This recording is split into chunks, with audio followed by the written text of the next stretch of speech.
జనవరి 26వ నుంచి కొత్త ration card ఇచ్చే ప్రక్రియకు సంబంధించి గ్రామాల్లో సర్వే జరుగుతూ ఉంది.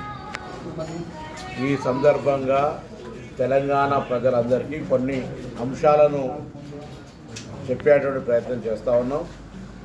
పాతగా ఇప్పటికే 90 లక్షల రేషన్ కార్డులు ఉన్నాయి.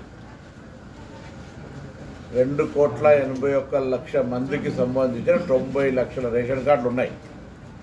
ఇప్పుడు వాటికి సంబంధించిన అంశం కానీ ప్రస్తావన కానీ ఈ కొత్త రేషన్ కార్డు పంపిణీలో లేదు.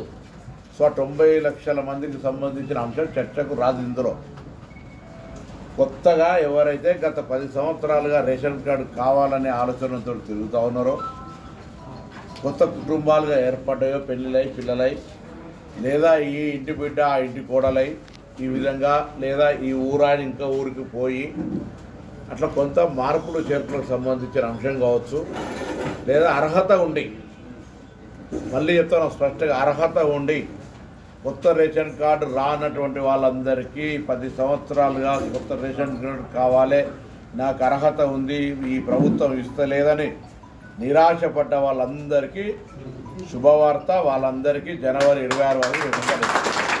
అయితే ఇందులో ఎప్పుడూ తప్పులు లెక్క పెట్టే ప్రతిపక్షాలు దీన్ని కూడా రాజకీయం చేసి గ్రామాల్లో సర్వే జరిగే సందర్భంగా ఒక అంశం చర్చ చేస్తున్నారు. ఇప్పుడు పాత రేషన్ కార్డు, కొత్త రేషన్ కార్డు గ్రామ సభలలో ఎప్పుడైనా ఎవరైనా పెట్టుకొని చర్చ చేసుకోవచ్చు. ఎలిజిబిలిటీ రానులు ఎవరైనా ఉన్నా కూడా మళ్ళీ చెప్తాం, రాష్ట్ర వ్యాప్తంగా రేషన్ కార్డుకు అర్హత ఉండి రాకుంటే ఎవరైనా మీ సంబంధిత అధికారికి కానీ మీ దగ్గరలో ఉన్నటువంటి ప్రజాప్రతినిధికి ఏ నియోజకవర్గమైనా సరే మీరు విజ్ఞాపన పత్రం ఇవ్వచ్చు. దయచేసి అనవసరంగా ఎక్కడైనా పొరపాటున ప్రతిపక్షాలు రెచ్చగొడితే దయచేసి దానికి సంబంధించి ఎవరు కూడా అటువంటి రెచ్చిపోయే తప్పుడు సమాచారాన్ని స్వీకరించొద్దని కోరుతాను. మళ్ళీ చెప్తాను, తెలంగాణ రాష్ట్ర మంత్రిగా తెలంగాణలో ఇప్పటికే 90 లక్షల మందికి రేషన్ కార్డు ఉంది.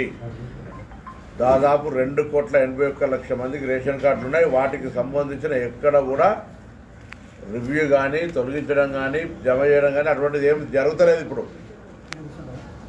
కొత్తగా ఎవరికైతే ఎలిజిబిలిటీ ఉండి, మళ్ళీ చెప్తాను, ఎలిజిబిలిటీ క్రైటీరియా ఎవరైనా కాదన్నారు, అది ఎలిజిబిలిటీ క్రైటీరియా ఉండి ఎవరికైనా రేషన్ కార్డు రాకపోతే వాళ్ళకు రేషన్ కార్డు కోసం మీ దగ్గర ఉన్నటువంటి అధికారిని కానీ ప్రజాప్రతినిధి కానీ నేరుగా కలిసే అవకాశం ఉంది.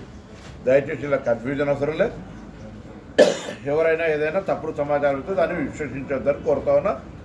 అర్హులైన వాళ్ళందరికీ గత 10 సంవత్సరాలుగా వేచి చేస్తున్న వాళ్లకు తెల్ల రేషన్ కార్డులు ఇవ్వబడుతుంది. ప్రపంచంలో ఏ మూల ఏ క్షణం ఏం జరుగుతుందో వేగంగా తెలుసుకోవడానికి తొలి వెలుగు వాట్సాప్ ఛానల్ని ఫాలో చేయండి.